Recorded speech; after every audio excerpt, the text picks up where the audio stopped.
আমারে কার জামাই কি দিয়ে জানি না দেন। আমার জামাই ভালোবাসা উপহারে হিসাবে কি আইনা দিছে। কি বড্ডা, বড্ডা ফুল দিছে। ফুলগুলা দেখছেন? ভালোবাসা হিসেবে আনছে আমার লাইগা। তো সবচাইতে বড় কথা হলো আজকে এই ফুলগুলো আনছে। রান্না করতে মেয়ে খালি ফুল খাবে, ফুল খাবে, ফুলকপি খাবে। অন্য কিছু খাইতে চায় না। তো সেইজন্য আজকে ফুলকপি আনছি, শুধু ফুলকপি রান্না করব। মাছ দিয়ে ফুলকপি দিয়ে রান্না করব। তো মাইয়ার খাবার বলে কথা।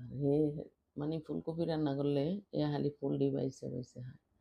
আর আমার মাইয়া কি লাফান লাফাইতেছে ফুলকপিটি দেইখা। আমি রাত্রেবেলা কাইটটা কুইটটা রাখি, সকালে স্কুল আছে বাচ্চাদের।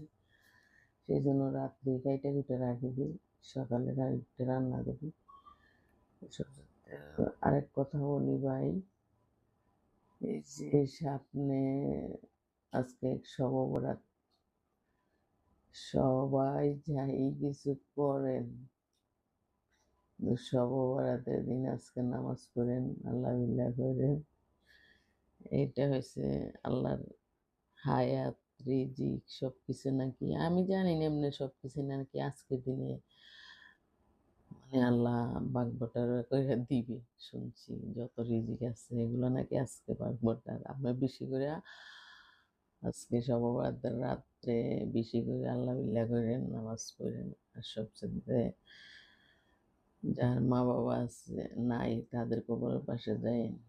আমরা এমনি অবাগা, গেছে বছর রমজানের এই শব বরাতের দিন দেশের বাড়িতে ছিলাম। আজকে বেশি বেশি মনে পড়তেছে গ্রামের বাড়ির কথা। যাই কিছু হোক, বাড়ির থেকে আসছি কিন্তু প্রচন্ড মনে পড়তেছে।